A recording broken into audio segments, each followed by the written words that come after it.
কুল্লু নাফসি যায়িকাতুল মাউত যায়িকাতুল মাউত সুম্মা ইলাইনা তুরজাউন সাদাকাল্লাহুল আযীম ইন্নাল্লাহা মালাইকাতাহু ইউসাল্লুনা আলান নাবী ইয়া আইয়ুহাল্লাযীনা আমানু আলাইহি ওয়া সাল্লিমু তাসলিমা اللهم صل على محمد وعلى آل محمد كما صليت على إبراهيم وعلى آل إبراهيم إنك حميد مجيد اللهم بارك على محمد وعلى آل محمد كما باركت على إبراهيم وعلى آل إبراهيم إنك حميد مجيد রঙিন পৃথিবী সারিতে হইবে সাদের দেহ মাটিতে খাইবে শূন্য হবে জিন্দেগানি কার লাগিয়া এত মায়া এত চোখের পানি রে মন কার লাগিয়া এত মায়া এত চোখের পানি রঙিন পৃথিবী সারতে হইবে রঙিন পৃথিবী সারতে হইবে সাদের দেহ মাটিতে খাইবে শূন্য হবে জিন্দেগানি কার লাগিয়া এত মায়া এত চোখের পানি রে মন কার লাগিয়া এত মায়া এত চোখের পানি সন্ধ্যা হলে ডুবিবে বালান সন্ধ্যা হবে ভাবেরি মেলান সন্ধ্যা হলে ডুবিবে মেলান সন্ধ্যা হবে ভাবেরি মেলান কেউ বা দিবেন আখেরি গোসল কেউ বা দিবেন আখেরি গোসল কেউ বা আনবে তোর দাহানি কার লাগিয়া এত মায়া এত চোখের পানি রে মন কার লাগিয়া এত মায়া এত চোখের পানি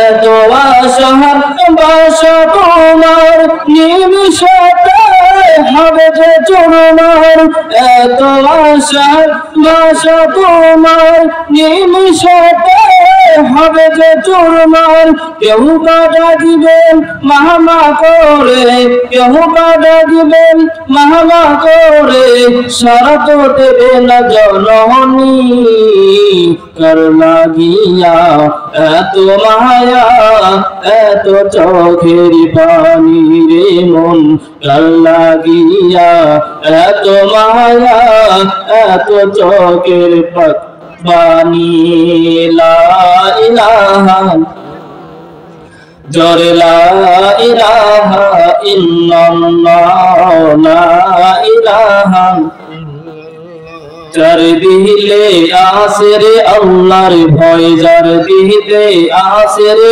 আল্লাহর ভয় আল্লাহ আল্লাহ সব সময় আহার নিদিরা ভালো লাগে না এই দুনিয়া ভালো লাগে না ভালো লাগে শুধু আল্লাহ লা ইলাহা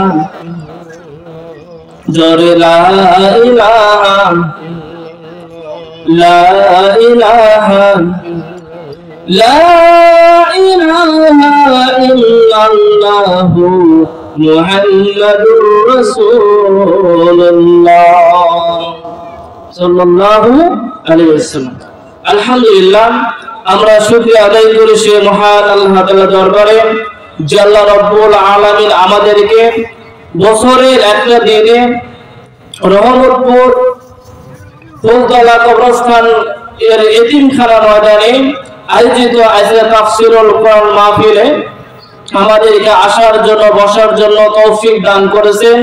এই জন্য আমরা সেই মহান আল্লাহ তাআলার প্রতি শুকরিয়া আদায় করি। সবাই জবান করে মুহাব্বতের সঙ্গে বলি আলহামদুলিল্লাহ। দরুদ সালাম সেই নবীর প্রতি যে নবীকে সৃষ্টি না করলে আল্লাহ রাব্বুল আলামিন কুল কায়নাত কোনো কিছু সৃষ্টি করতো না। যে নবীর ওসিলায় যে নবীর মাধ্যম দিয়ে আমরা দুনিয়াতে আসতে পেরেছি সেই নবীর প্রতি আমরা সংক্ষিপ্তভাবে দরুদ পড়ি। সবাই বলি সাল্লাল্লাহু আলাইহি ওয়াসাল্লাম। সম্মানিত হাজিরিন, আমরা সেই মহান আল্লাহ তাআলার কোরআনুল কারীম থেকে সংক্ষিপ্তভাবে আলোচনা করব, যে আলোচনা করলে আমাদেরকে ইহকাল পরকাল উভয় স্থানে নাজাত লাভ করা যায়। এজন্য আপনারা যারা মাহফিলের বাইরে যারা ঘোরাফেরা করতেছেন, অনেকে কোনো বাসায় বসে আছেন, আপনারা বাসায় এদিক সেদিক ঘোরাফেরা না করে আমরা যদি কোরআনের মাহফিলে যদি বসে যাই, এখানে আমরা কোরআনের মাহফিল থেকে আমরা যদি কোরআনের আলোচনা শুনি, আমরা পড়লেও লাভ, শুনলেও আমাদেরকে কি লাভ। এই জন্য আমরা দুনিয়াতে যদি আমরা সওয়াব যদি হাসিল করতে না পারি, মৃত্যুর পরে আমাদের সওয়াব হাসিল করার কোনো সুযোগ থাকবে না। এই জন্য মাহফিলে এটা একটা জান্নাতের বাগান। এই জান্নাতের বাগানে যদি আমরা বসে যাই, তাহলে দুনিয়ার জমিনের ভিতরে জান্নাতের বাগানে আমরা যদি বসি, আল্লাহ রাব্বুল আলামিন কিয়ামতের ময়দানে এরকম একটা মাহফিলের ব্যবস্থা করবেন। আর সেই মাহফিলে কারা থাকবে? দুনিয়ার জমিনের ভিতরে যারা কোরআনের আলোচনায় শুনেছে, যারা কোরআনের ময়দানে যারা বসেছে, তারাই সেখানে অবস্থান করবে। এই জন্য আপনারা যারা আছেন বাইরে ঘোরাফেরা না করে আসেন, মাহফিলের ভিতরে বসে যান। আমরা কোরআন থেকে আলোচনা করব। আমাদের দূরে থেকে অনেক মেহমান এসেছে, তারা কোরআন থেকে আলোচনা করবে। এজন্য আপনারা বেশি ঘোরাফেরা না করে আপনারা সকলেই মাহফিলে বসে যান। আজ আমরা তো অনেক আছে মোবাইল নিয়ে ব্যস্ত হয়ে গেছি। আজ আমরা মোবাইলের তলে পড়ে আজ আমরা জীবন যৌবনটা আমাদের শেষ করে দিচ্ছি। আজ আমাদের ছেলে মেয়েদের পড়াশোনা নষ্ট হচ্ছে একমাত্র মোবাইলের কারণে। মোবাইলের কারণে আমাদের অনেকটি সময় নষ্ট হয়। এই সময়টাকে যদি আমরা গুরুত্ব যদি আমরা কাজ করতাম, তাহলে আমাদের ছাত্ররা যারা আছে তাদের পড়াশোনা নষ্ট হতো না। আবার অনেকে যারা কাজ করে তাদের কাজের কোনো ব্যাঘাত ঘটতো না। কিন্তু একমাত্র মোবাইল আসার কারণে অসংখ্য মানুষ মোবাইলের ভিতরে একবার ঢুকলেন ধরে কোন দিক দিয়ে সময় পার হয়ে যায়, অথচ তারা একটু টের পায় না। এজন্য শিল্পে কত সুন্দর করে বলেন, মোবাইল আসিল কি দোলা লাগিল, পড়াশোনা যেমন বসে না। কথা বলেন ঠিক কিনা? মোবাইল আসিল কি দোলা লাগিল, পড়াশোনা যেমন বসে না। পেটে ভাত নাই যাহার পরন কাপড় নাই থাক, পেটে ভাত নাই যাহার পরন কাপড় নাই থাক, মোবাইল সারা দিন চলে না। মোবাইল আসিল কি দোলা লাগিল, পড়াশোনা যেমন বসে না। রাত 12টার পরে বন্ধু যখন ফোন করে, দু চোখে ঘুম আর আসে না। রাত জাগিয়া ফোনে চ্যাট করিয়া, রাত জাগিয়া ফোনে চ্যাট করিয়া, ফজরের নামাজে ঘুম ভাঙে না। মোবাইল আসিল কি দোলা লাগিল, পড়াশোনা এমন বসে না। তার মানে মোবাইল টিপতে টিপতে কোন দিনটা আমাদের রাত পার হয়ে যায়, সে রাতে শেষ অংশে ঘুমায়। আচ্ছা বলেন তো ওই বান্দা কিন্তু ফজর নামাজ উঠতে পারবে? ফজর নামাজ উঠতে পারবে না। এই জন্য কবি সুন্দর করে বলতেছেন, রাত জাগিয়া ফোনে চ্যাট করিয়া, রাত জাগিয়া ফোনে চ্যাট করিয়া, ফজরের নামাজে ঘুম ভাঙে না। মোবাইল আসিল কি দোলা লাগিল, পড়াশোনা যেমন বসে না। মোবাইলের খেলা প্রেম প্রীতির জ্বালা এখন আর পার্কে যাওয়া লাগে না। মোবাইলের খেলা প্রেম প্রীতির জ্বালা এখন আর পার্কে যাওয়া লাগে না। বিছানায় বসিয়া কানে ফোন লাগাইয়া, বিছানায় বসিয়া কানে ফোন লাগাইয়া ওই মনে শোনা বন্ধু হইল না। মোবাইল আসিল কি দোলা লাগিল পড়াশোনায় মন বসে না। মোবাইল আসিল কি দোলা লাগিল পড়াশোনায় মন বসে না। এই জন্য আমাদের যুবক ভাইরা যারা আছেন আমাদের মোবাইলের নেশা বাড়াতে হবে। এই মোবাইলে অনেক ভালো ভালো জিনিসও আমরা কাজে লাগাতে পারি। মোবাইল যে খারাপ এমন বিষয় না, আমরা মোবাইলকে যেভাবে ইউজ করব সেভাবে আমাদের কাজে লাগবে। আমরা মোবাইলে কোরআন ইনস্টল দিতে পারি, আমরা হাদিস পড়তে পারি, আমরা ইসলামের সাহিত্য পড়তে পারি। এগুলো যদি আমরা মোবাইলে পড়ি তাহলে মোবাইলটা আমাদের ভালো পথে ব্যয় হবে। মুসলমান বন্ধুরা আমার, এই জন্য আমাদেরকে অবশ্যই আমাদের কোরআনের দিকে আসতে হবে। কারণ আমরা সকলে একদিন মারা যাব। আমরা মারা যাওয়ার পর আমাদের সেই দিন কি অবস্থা হবে একটা বার যদি আমরা চিন্তা করতাম তাহলে কিন্তু আজ দুনিয়াতে আমরা কোনো খারাপ কাজের সাথে জড়িত হতাম না। কিয়ামতের ময়দানে এমন একটা অবস্থা হয়ে যাবে সেই দিন সমস্ত হাসরবাসীরা এই দিক সেই দিক ছোটাছুটি করতে থাকবে, পেরেশান হয়ে যাবে কিভাবে এখান থেকে নাজাত পাওয়া যায়, কিভাবে এখান থেকে বাঁচা যায়। সেদিন তারা লক্ষ্য খুঁজে থাকবে আমরা কার কাছে গেলে একটু শান্তি পাবো, কার কাছে গেলে একটু সুপারিশ পাবো। সেদিন তারা কোনো আল্লাহর আরশের ছায়া পেতে তার কোনো ছায়া পাবে না। মুসলমান বন্ধুরা আমারে খেয়াল করেন, হাসরের ময়দানে এমন একটা অবস্থা হয়ে যাবে সমস্ত হাসরবাসীরা এদিক সেদিক ছোটাছুটি করতে থাকবে, কিন্তু সেদিন তাদের কোনো সাহায্যকারী পাইবে না, সেদিন কোনো বন্ধু তারা খুঁজে পাবে না। সমস্ত হাসরবাসীরা একত্রিত হয়ে তারা চলে যাবে। চলতে চলতে চলতে চলতে বন্ধুরা আমার চলে যাবে হযরত আদম আলাইহিস সালামের কাছে। আদম আলাইহিস সালামের কাছে যাওয়ার পরে ডাকতে বললেন, ওগো পয়গম্বর, ও আমাদের নবী আদম, আল্লাহ রাব্বুল আলামিন আপনাকে দুনিয়ার জমিনের ভিতরে সর্বপ্রথম মানুষ করে দুনিয়ার জমিনের ভিতরে পাঠিয়েছিলেন। আল্লাহ রাব্বুল আলামিন নবী হিসেবে সর্বপ্রথম দুনিয়ার জমিনের ভিতরে আপনাকে প্রেরণ করেছিলেন। ওগো পয়গম্বর, আজ আমরা বড় মুসিবতের মধ্যে পড়ে গেছি, আজ আমরা বড় অবস্থার মধ্যে পড়ে গেছি, আপনি একটু মেহেরবানি করে আমাদের জন্য একটু সুপারিশ করে দেন, আল্লাহর কাছে একটু আমাদের জন্য সুপারিশ করেন। আল্লাহর নবী হযরত আদম আলাইহিস সালাম তখন ডাক দিয়ে বললেন, হাসরবাসীরা রে, আজ আমি আদম তোমাদের জন্য কোনো সুপারিশ করতে পারবো না। এর কারণ হলো দুনিয়ার জমিনের ভিতরে আসার আগে আল্লাহ রাব্বুল আলামিন আমাকে সৃষ্টি করে জান্নাতের ভিতরে রেখে দিয়েছিল আর বলেছিল, আদম তোমাকে জান্নাতের ভিতরে রাখলাম, খবরদার খবরদার ওই গাছটা নিকটে তুমি যাও না। ও হাসরবাসীরা, তোমরা শুনে নাও, আল্লাহ রাব্বুল আলামিন আমাদেরকে গাছের কাছে যাইতে নিষেধ করেছিল, কিন্তু হাওয়ার মাধ্যম দিয়ে শয়তান আমাদের ধোঁকা দিয়ে আমাদের গাছের ফল খাইতে বাধ্য করেছে। এই জন্য আমরা দুনিয়ার জমিনের ভিতরে আল্লাহ রাব্বুল আলামিন আমাদেরকে পাঠিয়ে দিয়েছেন। ও হাসরবাসীরা, তোমরা শোনো, আল্লাহ রাব্বুল আলামিনের হুকুম অমান্য করার কারণে আজ আল্লাহ রাব্বুল আলামিন আমি আদমের সাথে কি ব্যবহার করে আমি আদম তা জানি না। আল্লাহ রাব্বুল আলামিন আমাদের জান্নাতের ভিতরে ছিল, কিন্তু আল্লাহর হুকুম অমান্য করার কারণে শয়তানের প্রচেষ্টায় হাওয়ার মাধ্যম দিয়ে আমরা গন্ধম ফল খাইতে বাধ্য হয়েছি, যার কারণে আমাদেরকে দুনিয়াতে প্রেরণ করা হয়েছে। আজ হাসরের ময়দানে আল্লাহ রাব্বুল আলামিন আমাদেরকে ইচ্ছাতে কি ব্যবহার করে আমি আদমটা জানি না।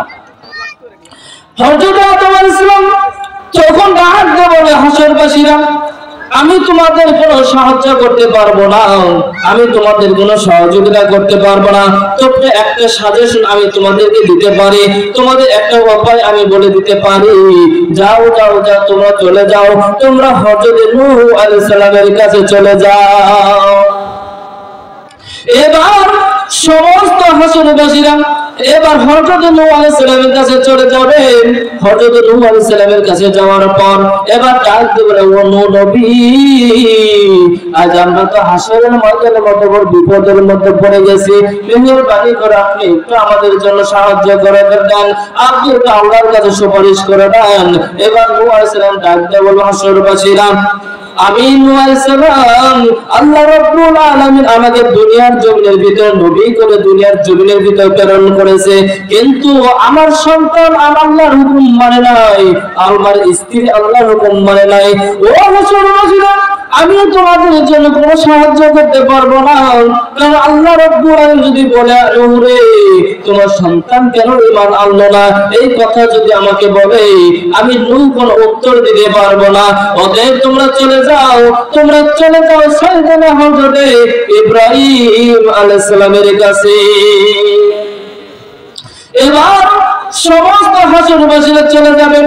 হযরত ইব্রাহিম আলাইহিস সালামের কাছে যাওয়ার পর ডাক দিয়ে বলবেন, ওগো নবী, আপনি আল্লাহ রাব্বুল আলামিন আপনাকে দুনিয়ার জমিনের ভিতরে সমস্ত মিল্লাতের জাতির পিতা করে আপনাকে দুনিয়ার জমিনের ভিতরে পাঠাইছেন। ও নবী, আল্লাহ রাব্বুল আলামিন আপনাকে বন্ধু হিসেবে উপাধি দিয়েছে, খলিলুল্লাহ উপাধি দিয়েছে। আজ হাসরের ময়দানে আমরা বড় বিপদের মধ্যে পড়ে গেছি, আপনি যদি মেহেরবানি করে আল্লাহর কাছে যদি আপনি যদি আমাদের জন্য সুপারিশ করে দেন, তাহলে আপনার ওসিলায় হয়তো আমরা এখান থেকে মাফ পেতে পারি। এবার হাসরবাসীরা হযরত ইব্রাহিম আলাইহিস সালাম যখন ডাক দিয়ে বলে, হাসরবাসীরা তোমরা শোনো, আমার লোকেরা তখন আমাকে মেলায় যাওয়ার জন্য আহ্বান করলো, আমি তখন তাদেরকে বললাম, ও লোকেরা তোমরা যাও, আমি বড় অসুস্থ। আচ্ছা, আমি কিন্তু সেদিন অসুস্থ ছিলাম না, কিন্তু আমি কিন্তু তাদেরকে বলেছিলাম অসুস্থ, যার কারণে আজ যদি বলে, ইব্রাহিম তুমি মিথ্যা কথা বলেছো, তার জন্য তোমাকে আজ জবাবদিহিতা দেওয়া লাগবে।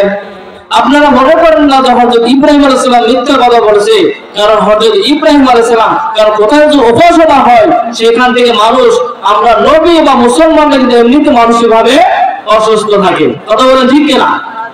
এই জন্য ইব্রাহিম আলাইহিস সালাম বলবেন, হাসরবাসী শোনো, আর যদি আমাকে বলে, ইব্রাহিম তুমি সেদিন মিথ্যা কথা বলেছো, তাহলে তার জন্য তুমি এখানে জবাব না দেওয়া, তোমাকে এক পাওলাইতে দিব না। এবার হযরত ইব্রাহিম আলাইহিস সালাম তখন ডাক দিয়ে বলে, হাসরবাসীরা রে, আজ আমি তোমাদের জন্য কোনো সুপারিশ করতে পারবো না, তবে তোমাদের জন্য আমি একটা উপায় বলে দিতে পারি। যাও যাও যাও, তোমরা চলে যাও হযরত মূসা আলাইহিস সালামের কাছে চলে যাও। এবার মূসা আলাইহিস সালামের কাছে চলে যাওয়ার পর মূসা আলাইহিস সালামের কাছে যখন বলবে, মূসা আলাইহিস সালাম, ওগো পয়গম্বর, আজ তো আমরা বড় বিপদের মধ্যে পড়ে গেছি, বড় মুসিবতের মধ্যে পড়ে গেছি, মেহেরবানি করে আপনি তো আমাদের জন্য আল্লাহর কাছে সুপারিশ করেন। এবার মূসা আলাইহিস সালাম ডাকলেন, হাসরবাসীরা রে, আজ আমি তোমাদের জন্য কোনো সুপারিশ করতে পারবো না। এর কারণ হলো, আমি কীর্তি বংশের একজন লোককে এক থাপ্পড় মেরেছিলাম, যার কারণে সে ওখানে মারা গেছে। আর যদি আল্লাহ রাব্বুল আলামিন বলেন, ও মূসা রে, তুমি একজন মানুষকে তুমি হত্যা করেছো, তার জবাব তোমাকে দিতে হবে। এর জবাব যদি আমি মূসার কাছে যাই, আমি এটার কোনো জবাব দিতে পারবো না। অতএব আমি নিজেই বড় সমস্যার মধ্যে আছি, নিজে বড় বিপদের মধ্যে আছি, তো আমি তোমাদের কোনো সুপারিশ করতে পারবো না। তবে একটা সাজেশন আমি তোমাদের দিতে পারি, যাও তোমরা ঈসা আলাইহিস সালামের কাছে চলে যাও। সমস্ত হাসরবাসীরা হযরত ঈসা আলাইহিস সালামের কাছে যখন চলে যাবে, ঈসা আলাইহিস সালামের কাছে যাওয়ার পর যখন সমস্যার কথা বলবে, ঈসা আলাইহিস সালাম তখন ডাক দিয়ে বলবেন, শোনো হাসরবাসীরা, আজ তোমরা যত জায়গায় তোমরা যাও না কেন, কেউ তোমাদের জন্য সাহায্য করতে পারবে না। তবে তোমরা চলে যাও আখিরি জামানার বিশ্ব নবী জনাব মুহাম্মদুর রাসূলুল্লাহ সাল্লাল্লাহু আলাইহি সাল্লামের কাছে। এবার সমস্ত হাসরবাসীরা এবার চলে যাবে বিশ্ব নবীর কাছে। বিশ্ব নবীর কাছে যাওয়ার পর লক্ষ্য করে দেখবে, আল্লাহ নবী সিজদায় পড়ে কান্দে, ইয়া হাবলি উম্মতি, ইয়া রাব্বি হাবলি উম্মতি বলে সিজদায় পড়ে থাকবে। এবার হাসরবাসীরা তখন নবীর কাছে যাবে। নবীর কাছে যাওয়ার পর নবী তখন ডাকতে বলবেন, আল্লাহর কাছে সাহায্য চাইবে। আল্লাহ রাব্বুল আলামিন সেদিন সকলের জন্য দোয়া করবে। এই জন্য বন্ধুরা আমার, দুনিয়ার জমিনের ভিতর সেই নবীকে মুহাব্বত যদি আমাদের ভিতরে না থাকে, সেই নবীকে যদি আমরা অনুসরণ যদি না করতে পারি, এই দুনিয়ার জমিনের ভিতর আমরা পথভ্রষ্ট হব, আখিরাতেও আমরা পথভ্রষ্ট হবে। কারণ বন্ধুরা আমার, আল্লাহর নবীর সুপারিশ ব্যতীত কোনো উম্মত জান্নাতে যেতে পারবে না। এই জন্য সেই নবীর অনুসরণ করার দরকার আছে না নাই? এই জন্য বন্ধুরা আমার, আল্লাহর নবীকে অনুসরণ করতে হবে। দুনিয়ার জমিনের ভিতরে নবীকে যদি কেউ কটূক্তি করে, নবীকে নিয়ে তো কেউ বাজে কথা বলে, তাহলে আমরা মুসলমান হিসেবে আমাদের বসে থাকার কোনো সুযোগ থাকবে না। এই জন্য নবীকে নিয়ে যদি কেউ কটূক্তি করে, নবীকে নিয়ে যদি গালিগালাজ করে, তাহলে মুসলমানদের রক্তে থাকা পর্যন্ত কোনো মুসলমান ঘরে বসে থাকতে পারবে না।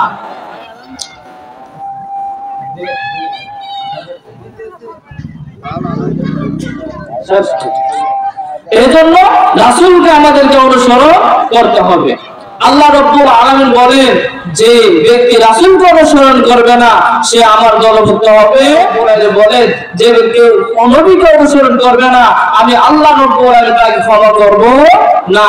আল্লাহর ভালোবাসা, আল্লাহর ক্ষমা যদি কেউ পেতে চায়, তাহলে অবশ্যই ওই ব্যক্তি আল্লাহর নবীকে অনুকরণ করতে হবে। আল্লাহ রাব্বুল আলামিন আমাদেরকে এই দুনিয়ার জমিনের ভিতরে পাঠিয়েছে তার ইবাদত করার জন্য। আজ আমরা দুনিয়ার জমিনের ভিতরে যদি আল্লাহর ইবাদত বাদ দিয়ে যদি আমরা শয়তানের ইত্তেবা করি, তাহলে অবশ্যই সেই ব্যক্তি পথভ্রষ্ট হবে। কারণ আল্লাহ আমাদের বানাইছে তার ইবাদত করার জন্য। আল্লাহ রাব্বুল আলামিন কোরআনুল কারীমের ভিতরে বলেন, وما خلقت الجن والإنس إلا ليعبدون।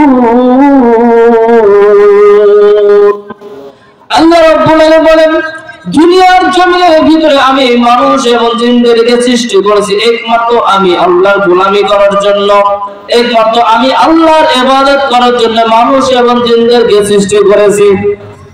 আল্লাহর ইবাদত বলতে কি বোঝো? আজ আমরা মুসলমান ঘরের সন্তান হয়ে মসজিদের ভিতর মুয়াজ্জিন সাহেব আযান দেয়, কিন্তু আজ আমরা মসজিদের সামনে থেকে হেঁটে চলে যাই, অথচ একটা বড় মসজিদের ভিতর আমরা ঢুকতে পারি না। অথচ আল্লাহ রাব্বুল আলামিন বলেন, আমি আল্লাহ রাব্বুল আলামিন 5 ওয়াক্ত নামাজ আমি ফরজ করে দিয়েছি। কেউ যদি ফরজ 1 ওয়াক্ত নামাজ যদি ইচ্ছাকৃত বাদ দেয়, তাহলে ওই ব্যক্তি কাফের হয়ে যায়। কারণ কাফের এবং মুসলমানদের ভিতরে পার্থক্য হলো নামাজ। আজ আমরা সেই নামাজ আমরা পড়তে চাই না। মুসলমান বন্ধুরা, আল্লাহ রাব্বুল আলামিন আমাদেরকে 5 ওয়াক্ত নামাজ ফরজ করে দিলেন। মুয়াজ্জিন সাহেব 5 ওয়াক্ত নামাজে কিন্তু কত সুন্দর করে ডাক দেয়, হাইয়া আলাস সালাহ, হাইয়া আলাস সালাম। মুয়াজ্জিন সাহেব কত সুন্দর করে বলে, তোমরা নামাজের দিকে আসো, নামাজের দিকে আসো।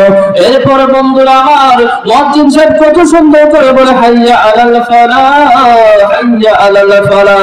তোমরা কল্যাণের দিকে আসো, সফলতার দিকে আসো।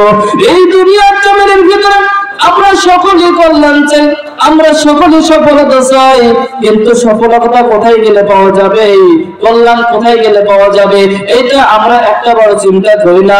অথচ আল্লাহ রাব্বুল আলামিন মুয়াজ্জিনের মাধ্যমে দিনে 5 বার আল্লাহ রাব্বুল আলামিন ডাক দেয়, তোমরা সফলতার দিকে আসো, তোমরা কল্যাণের দিকে আসো। কিন্তু আজ আমরা সফলতার দিকে না যাই, আমরা কাফের এবং আমরা শয়তানকে ইত্তেবা করে আমরা অন্য দিকে চলে যাই। এজন্য আমাদেরকে সফলতা যদি আমরা পেতে চাই, একমাত্র আল্লাহর ইবাদতের ভিতরে সফলতা পাওয়া যাবে। আল্লাহর ইবাদত করলেন করে এই দুনিয়ার জমিনের ভিতর আমরা সফলতা পাবো, আমরা পরকালেও আমরা সফলতা পাবো। এজন্য আল্লাহ আমাদের সৃষ্টি করেছে তার ইবাদত করার জন্য। আল্লাহ রাব্বুল আলামিন ফেরেশতাদের সাথে পরামর্শ চ্যালেঞ্জ করে বললেন যে আমি দুনিয়ার জমিনের ভিতর এমন একটা জাতি বানাবো, সেই জাতি দুনিয়ার জমিনের ভিতর আমি আল্লাহর ইবাদত করবে। আল্লাহ রাব্বুল আলামিন মানুষকে চ্যালেঞ্জ করে আল্লাহ রাব্বুল আলামিন বানাইছিলেন। আল্লাহ রাব্বুল আলামিন মানুষকে বানানোর পূর্বে আল্লাহ রাব্বুল আলামিন ফেরেশতাদের সাথে পরামর্শ করলেন। আল্লাহ রাব্বুল আলামিন বলেন, ওয়া ইযি ক্বালা রাব্বুকা লিল মালাইকাতি ইন্নী জাইলুন ফিল আরদি খলিফা। আল্লাহ রাব্বুল আলামিন এই দুনিয়ার জমিনের ভিতরে মানুষকে বানানোর পূর্বে আল্লাহ রাব্বুল আলামিন ফেরেশতাদের ডাকতে বললেন, যে ফেরেশতারা, আমি দুনিয়ার জমিনের ভিতরে এমন একটা জাতি বানাবো, এমন একটা জাতি বানাতে চাই, সেই জাতিটার নাম হবে খলিফা। সে জাতিটার নাম কি? সে জাতিটার নাম হলো খলিফা। আর খলিফা মানে কি? খলিফা মানে হচ্ছে প্রতিনিধি। অর্থাৎ আল্লাহ রাব্বুল আলামিন আমাদেরকে দুনিয়ার জমিনের ভিতরে প্রতিনিধি করে দুনিয়ার জমিনের ভিতরে পাঠিয়েছে। প্রতিনিধি মানে কাকে বলা হয়? এখানে যেমন আমরা এমপি সাহেবকে দাওয়াত দিয়েছি, এখানে যদি এমপি সাহেব যদি না আসতে পারে, তার পরিবর্তে তার একজন কি পাঠানো হয়? প্রতিনিধি পাঠানো হয়। এই প্রতিনিধির কাজ কি? অর্থাৎ এমপি সাহেব এখানে এসে উপস্থিত হয়ে যে কথাটা বলতে পারতেছেন না, তার পক্ষ থেকে প্রতিনিধি এসে তার কথাটা বলে দেন। এজন্য আল্লাহ আমাদের প্রতিনিধি করে দুনিয়ার জমিনের ভিতরে পাঠাইলেন, আর আমাদেরকে নাম দিলেন খলিফা। খলিফা মানে কি? খলিফা মানে হচ্ছে প্রতিনিধি। আজ আমরা খলিফা মানে কাদের বোঝাই? খলিফা মানে বোঝাই যারা কাপড় সেলাই করে, যা দর্জি, তাদেরকে আমরা কি বলি? খলিফা বলে থাকি। আমরা খলিফার কথা যদি একটা চিন্তা করি, তারা দেখেন কাপড়গুলো কত সুন্দর করে তারা কেটে একটা কত সুন্দর ডিজাইন করে শার্ট বানায়, প্যান্ট বানায়, কত সুন্দর জুব্বা পাঞ্জাবি বানায়, কত সুন্দর করে তারা কি করতেছে? নতুন রূপে তারা অন্য একটা জিনিস সেখানে করতেছে। এই জন্য খলিফার কাজই কি? যে খলিফার কাজই হচ্ছে আমাদের সমাজের ভিতরে অপসংস্কৃতিকে দূর করে আল্লাহর দ্বীন, আল্লাহর কোরআনের আইন বাস্তবায়ন করার কথা বলেন, ঠিক কিনা? এজন্য আল্লাহ রাব্বুল আলামিন আমাদেরকে প্রতিনিধি করে দুনিয়ার জমিনের ভিতরে প্রেরণ করেন। মুসলমান বন্ধুরা আমার খেয়াল করেন, এই দুনিয়ার জমিনের ভিতরে আল্লাহ রাব্বুল আলামিন আমাদেরকে দুনিয়ার জমিনের ভিতরে জাতি করে দুনিয়ার জমিনের ভিতরে পাঠাইলেন।